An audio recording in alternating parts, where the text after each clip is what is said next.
I'm so excited, mostly because today in our first segment, How Does It Do That? How does it do it? We're going to talk about food, but not like dishes. We're going to talk about how to make it, and we're going to talk about 3 different ways that we prep food. So today's How Does It Do That?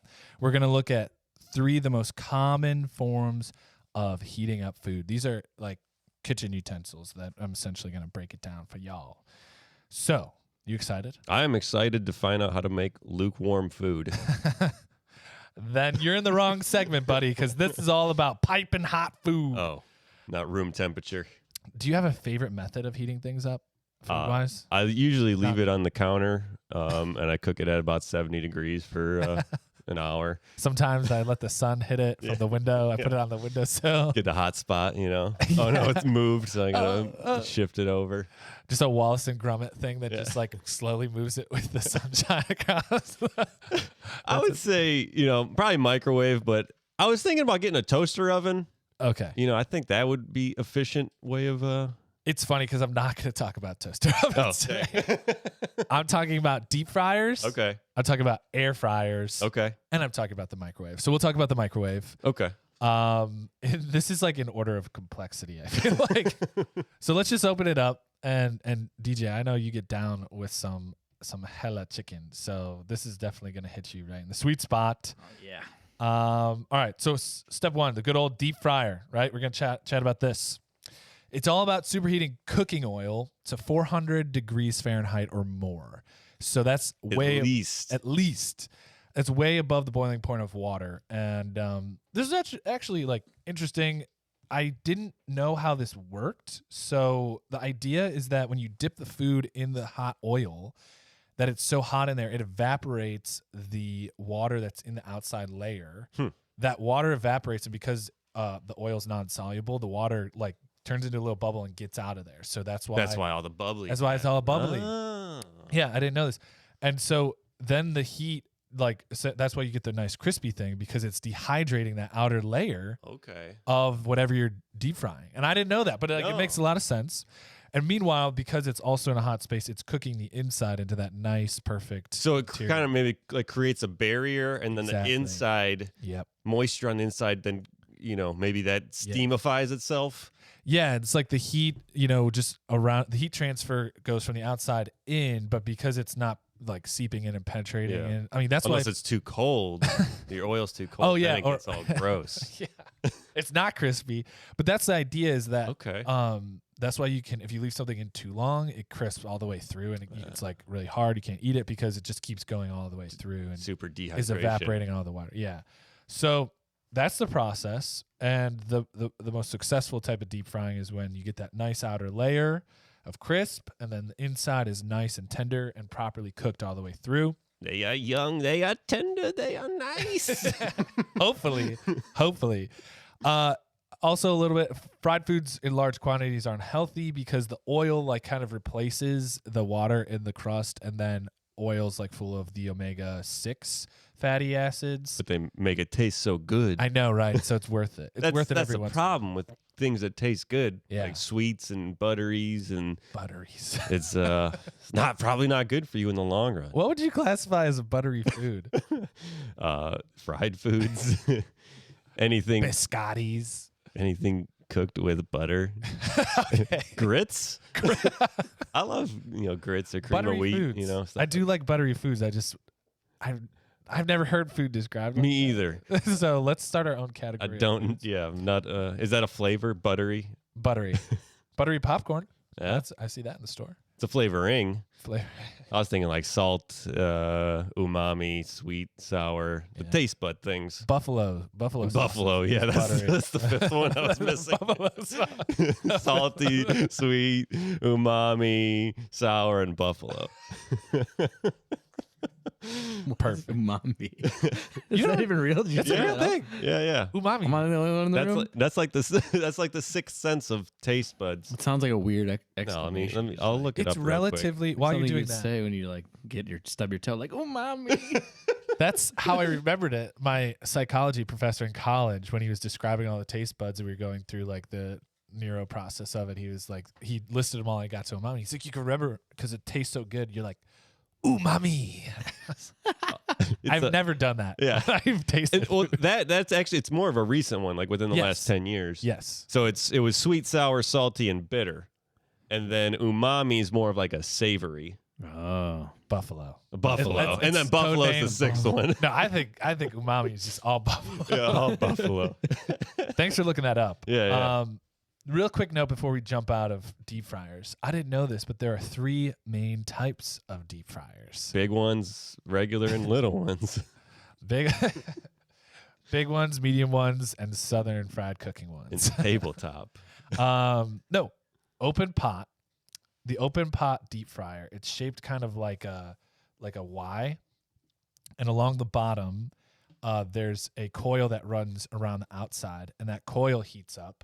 And then it heats the bottom of the fryer, and that conduction is what makes the oil heat, and then it rises up and keeps like turning over. So it's like exterior of it, and like a revolving door of heat. Exactly. But it's a pipe that runs along the edge of it that heats up the metal, then heats up the oil. And then it's really interesting. That one's designed that the pipe is not flush with the bottom of the fryer. It's like a couple inches above it, because food particles and things that fall off the food can sink below the superheated oil to the just heated oil below it. And that's how you can pull it out and drain it. Otherwise, it stays in the superheated oil and gets burnt, and then it gives the oil bad flavor. So it's a lower shelf life of the oil. Yeah. So those open pot deep fryers are what you see mostly in in fast food stores and fast food restaurants. Then there's the tube style deep fryer where they run the coil straight through the oil. It's like inside of the fryer, and those get really hot. Apparently they're impossible to clean and just a real pain in the ass, because you can't get anything down in there to scoop it out. So you can only drain it and kind of hope it all leaks out. Like a one-time use. Well, no. Not in the South, baby. Not in the South. It's like that's extra flavor. It's like a cooking pan. It's like a cast iron pan. The more you cook in it, the more seasoning it gets. It's just good. So tube style deep fryer, and then finally just the flat bottom deep fryer, which is literally just a box with a heated bottom. Not as popular. Simple. Those are probably more comparable to like the stuff that you have at off home. the shelf Off commercial. The shelf. Amateur hour. Yeah. Amateur hour stuff. What does normal folk use? So you guys, what's your favorite deep fried food? I'd say like a pork loin, Wiener Schnitzel, Wiener Schnitzel, something like that. Yeah, Mama Horvat. Yeah, he's awesome. Oh, you know it's the chicken for me. The chicken wing. No, here's my ringer though. I had deep fried Oreos at the air show one year.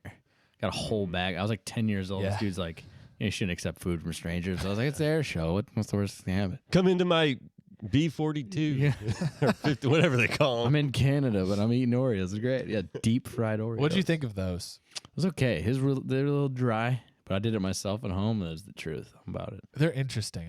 I've had them before. I'm still not sold. Still not sold. Is it like, salty, sweet snack? No, it's pretty sweet. It's pretty sweet overall. It's like fried dough. Yeah, it's fried dough and crunchy, little funnel crunchy. cake. Forgot about that. Funnel cake's great. Dough dropped. Whoa, you're telling me there's deep fried funnel cakes too? Double deep fried funnel cakes. We have deep fried funnel. What? That sounds awesome. I'm a French fry guy. Yeah, pro move. I'm such a sucker for French fries, man. I'll have eaten French fries for lunch, and somebody at dinner says, "You want some more French fries?" Yeah, give me the French fries. Can't say no. It's tough. And I'm a connoisseur. I like the aioli dip, and I not just ketchup anymore. I'll dunk it in aioli and you're getting fancy. Truffle fries. Isn't aioli just a fancy word for mayonnaise? Yeah. With garlic. It's just mayonnaise. Right. Mayonnaise with garlic. Okay. Well, good. I'm glad I asked. Deep frying is awesome, but not good for your health. So moderation, folks. Moderation. Everything in balance, right? If you're gonna deep fry a French fry, you gotta deep fry, broccoli. That's what I'm saying. All balance. All right. So moving on to air fryers. So this is a little bit more of a healthy option, Okay. and this doesn't involve as much oil. You can typically get away with like a tablespoon of oil, mix it up of whatever you're making inside, put it in the pot and pop it in. So I had to look this up because I just got one and I use it a lot now, and it's really great. Ninja? Yeah. I got the Ninja. You got the Ninja one? Yeah, I think we have that as well. Nice. Used it like once for actually doing stuff, but mostly use it for toasting bread because we don't have a toaster. So does not work great. The hardest version of what you could use it for, you use it. Yeah, it doesn't work great. Hey, do you like broccoli? Yeah. I highly recommend throwing it in there for 5 minutes. Okay. 350. Frozen or fresh? No, fresh. Okay. And it crisps it up real nice. So a little salt with the broccoli, throw it in there. Very nice, very nice. I don't like my broccoli really soggy. I like broccoli, but I don't like it soggy. It's a great way to throw it in there. Get a crispy. Look at broccoli. this guy doesn't like soggy broccoli. Look at this guy. What do you know? What do you? All right. So anyway, let me break this down for you really quick. You know, your broccoli, your aiolis, your weirdo. Okay, heating coil. I just wrote heating coil at the food. So essentially, when you insert it into the container, there's a heating coil right above the food pot, and it's projecting the heat downward. And so you're cooking the top of the food. Okay, so it's sinking down in. But then there's a fan right above the heating coil that's in reverse. So when it spins, it's sucking the air up through the entire container where your food pot is. Little tornado vortex. Exactly, tornado vortex. They should call them tornado ovens. Tornado ovens. That'd be so cool. Tornado ninja. It comes out, the hot air comes up, and then it goes out and slides down, and then comes up through the cools bottom. off, and then as we know in nature, then heat rises, and then the heat you're creates a cyclone. Confusing everybody.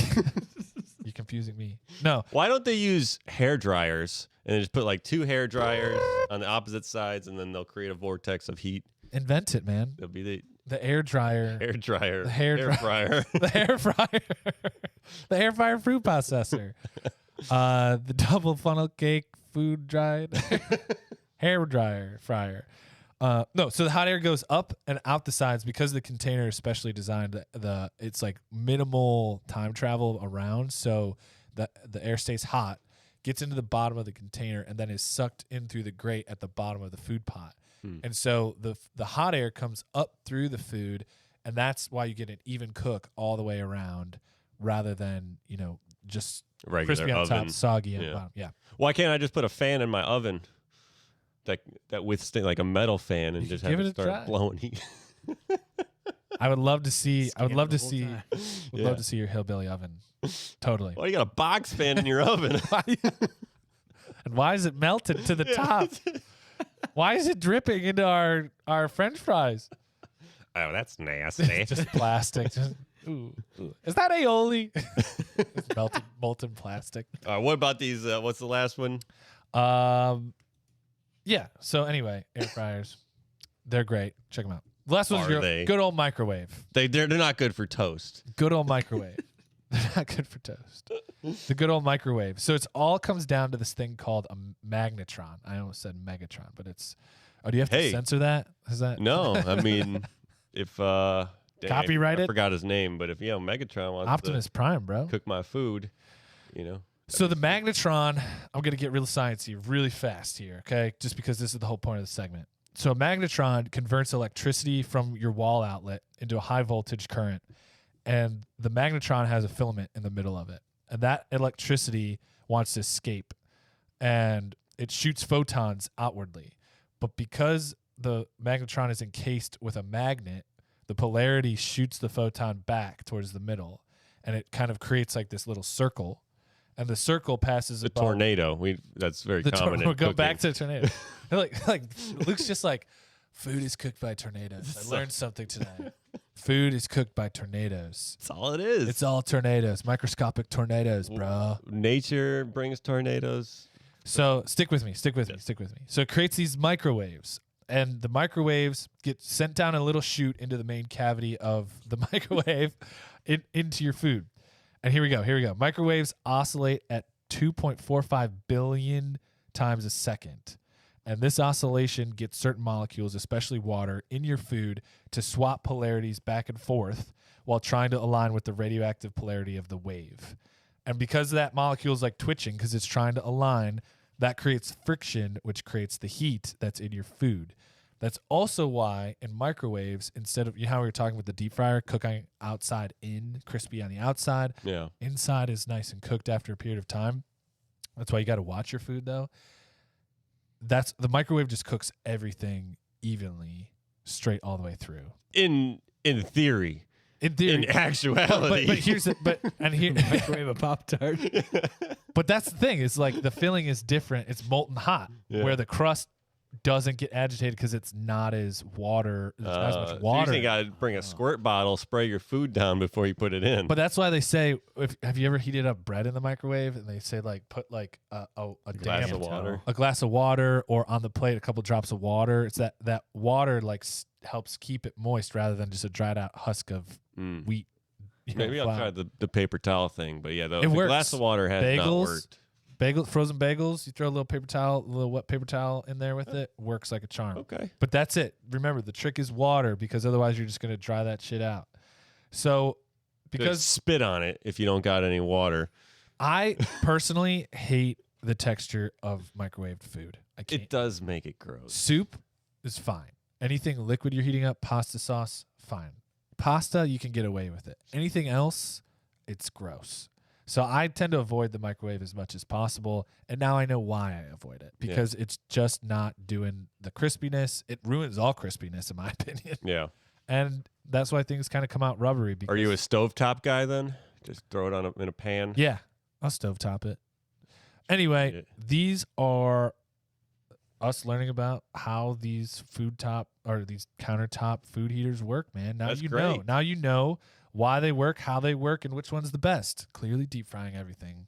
Yeah, deep fryer always on, just like, on warm. And when people are like, hey, man, you should watch out for your health, you'd be like, man, don't tell me how to do this.